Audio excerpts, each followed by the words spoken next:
Hi, my name's Tony, and this is Michael, and this is the Sea Captain and the Reluctant Professor podcast. Right, and if you hadn't figured out by now, yep, he's the professor and I'm the captain. Well, you know, Michael, I think we should start out by letting people know what the podcast is about. What are we talking about in these podcasts? We're talking about living a life well lived, as opposed to living a good life. How do we do that? Oh my God, first off, that's a complicated thing. It's kind of nebulous, but we'll get there. I think what we should do is take the same approach we've taken personally. Dialogue, the traditional way that philosophy is done. What do you say? Yep, indeed. It really amazes me of what has developed in my understanding of that, just in our little conversations over the years as we've gathered. And I hope that we'll bring you in and to that conversation and we'll learn something too. Let's go.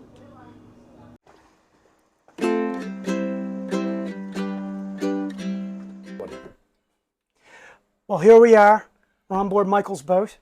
And I got to tell you, has it been a year of us trying to get to this? Probably in its own way. This is the first episode of the podcast. We've been talking about doing this for a very long time. We finally got up off our asses and did something, put it together. So, Michael, thank you. We're on board your boat.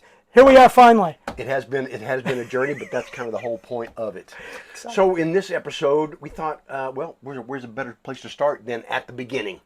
How did we get here, and how did we where did we get the idea to bring you this podcast, and why on earth did we think that you might want to hear what we had to say? Well, exactly. And as is true to form with us, you're going to see over multiple episodes, we talk wherever the hell we end up, and we're going to try and capture it for you. Left turns are common. You got it.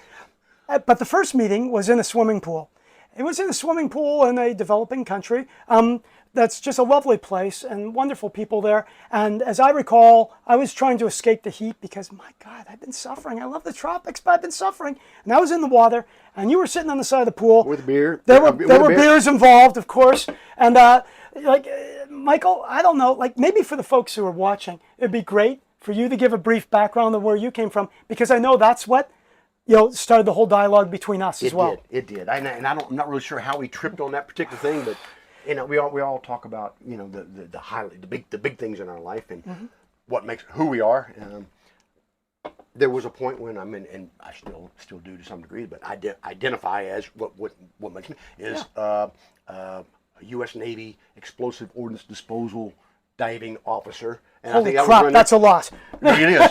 And I think so that kind of tripped into what you were doing, and you shared what you were doing with me. Yep, exactly. So here you were, you had long time service, U.S. Navy, and some really sketchy stuff in your own way, stuff that I admire in terms of what you're able to do. And I, in a former life, how many former lives did I have? Quite a few, but you'll find out about them. But then one of them was a survival instructor, civilian, not military, but over half of the people I worked with were military clients, people flying offshore. And to be honest with you, I specialized in what happens when oil rigs burn, ships sink, and helicopters crash into the ocean. Not really positive stuff. But on the other hand, an attempt for people to figure out how they can make the best of a bad situation. Yep, I think that's exactly how that conversation went. And we talked about, I don't remember what the issue was, but we talked about something, and you pointed at me and said you were a Stoic. Indeed, yeah. And that kind of started, and we're going to talk a lot more about that. But I'm big on labeling people. I know that's not good, but I hate labels. I hate labels. I do too. But I'm the reluctant professor. I can't help it. I categorize shit. I put people in boxes. Then I work very hard to dismantle the box because that's not fair. But as soon as I looked at Michael and I said, "The way you're talking, bro, that is Stoicism," and I get that. Right. There's a whole journey. But there's a whole lot in there to unpack as well. So I don't remember much more of that conversation. It was and we're pretty good at just being. And yeah. So look, background's one thing. What you do in the moment's another. So as you're going to discover, we both got varied backgrounds, and we're going to tell some stories that bring that out, mostly as a way to illustrate points that we're trying to make for ourselves first. Let's be honest, for ourselves first, but then also with you. That's why we're sharing what we're talking about in this podcast. And eventually, at some point, please tell us what you're thinking, what your background is as well. We'll talk about that a little bit later. Yeah. But for now, my goodness. So Navy background, diver background, ordnance. I think that's a fancy way about talking about things that explode and shit. Okay, I'm a simple man. I don't know about that. But how do we come to end up being on this boat? I don't. A vision and enough. Yeah, this. I don't know. How did they get? I don't know. We don't know. So after my whole life I have sailed. Yeah. I have sailed. Okay. Sometimes it was just something fun to do. Fun to do. Sure. Somewhere around 2005 to 2006. Yeah. Okay. I started teaching sailing. Cool. Cool. I lived in Deep East Texas. I would drive to Galveston and teach a sailing class. And so I'd do that 2 or 3 times going on. Yeah. I had gotten remarried somewhere in that process, and my wife at one point, because I was gone sailing all the time, we talked about buying a boat, and so we came to a point where we sold the farm and bought a boat. And developed our sailing business. Yeah. We taught. We did deliveries all over the place. Wow. And finally came to a point where I said, look, we just got to go. Yes, that happens. So and we're living on this boat all that time. Yeah. But we're still working and busy in the industry. Sure. And there came a point where actually my goal was to be out of Kima, be Right. out of the slip, be gone before I turned 60. So I turned 60 in the middle of the Gulf. I did it. Man, milestones, they're important. So I didn't grow up in a sailing family. I'm from Nova Scotia. Big sailing culture, certainly a traditional one as well.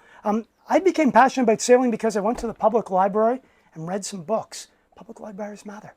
They do. And what happened with me was I was 17 years old. I temporarily dropped out of high school. I went to the South Pacific to join a square rigger, and I sailed from Hawaii, Fiji, Tonga, Samoa, and eventually into Australia. So it was kind of a trial by fire.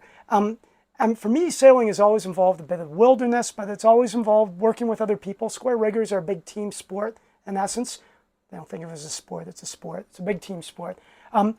But milestones, I turned 18 when I crossed the equator in the South Pacific. Oh, yeah. So, that was a long time ago. We're talking 39 years ago, so there's a lot of wonder under the keel there.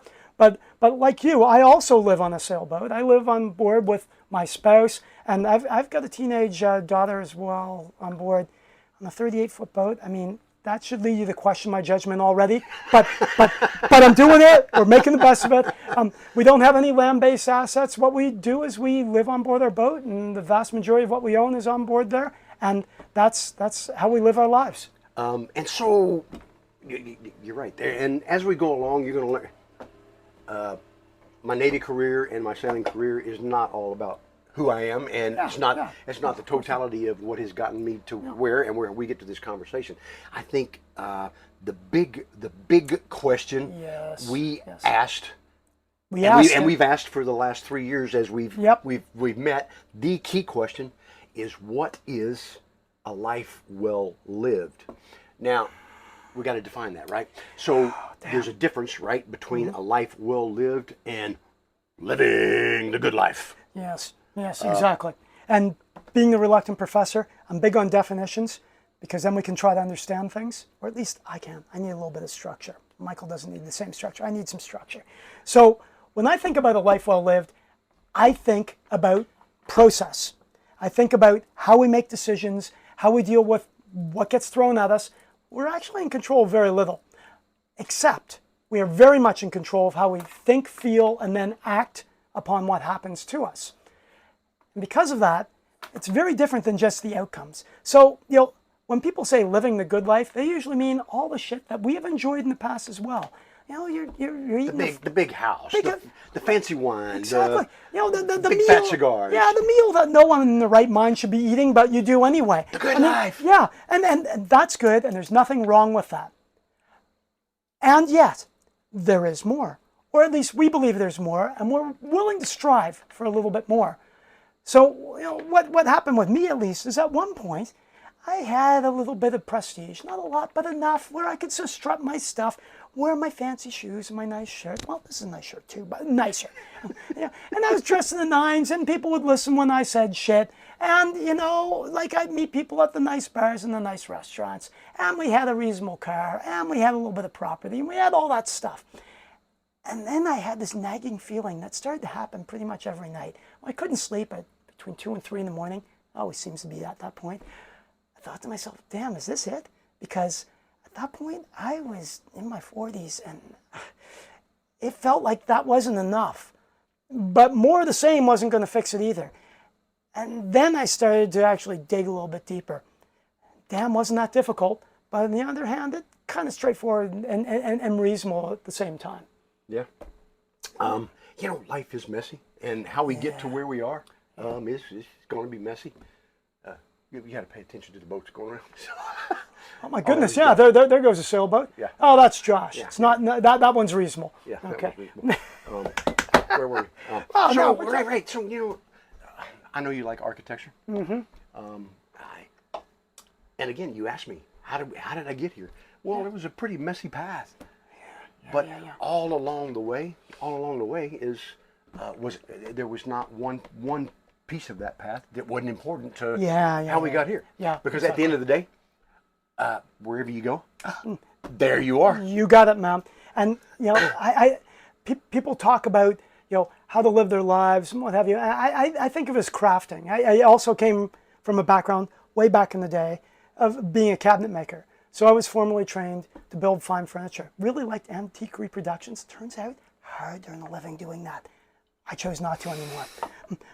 But as an impressionable and idealistic young man, I was going to make 17th century French style furniture, and I was going to do it the right way. I made my own planes. I made my own glue.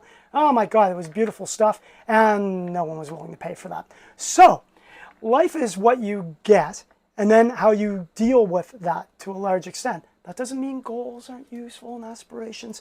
But on the other hand, you kind of got to deal with where you are at the moment. And there's a lot of emotion caught up in dealing with the future and dealing with the past. Absolutely necessary stuff to do, yeah. And yet at the same time, if you let that run away from you, if you don't find a way to ground yourself in sort of what's going on right now, and then how you manage that, how you deal with that, then really you're spiraling out of control at some level. And it just takes a bit of time, usually for most of us, to figure that out. Stoicism. I think that is the root of where we got to, and it's like that was the key that took some of those pressures off of me, and probably for you. Absolutely, and to that point, it's not only about Stoicism. I mean, Stoicism's fantastic, in particular Marcus Aurelius. It's a piece of the pie. Yeah, but so many other pieces. So along the way, hang in with us. We'll get there. We promise. All right. So I think so. We said that Stoicism is just a piece of the pie. Yeah. The other piece of the pie is what happens to our spirit. What's our spirit? So I think in the next episode, why don't we talk about how we got to where we are with our head and with our heart, because it's a big piece of the pie. Yeah. I mean, in the end, we have to talk about, for ourselves as well as for you, how we end up where we do, and not just a biography, but like the evolution about how we think, how we feel, where that ends up in terms of more than just the material world around us, how we think about what the future looks like, and how we manage the past.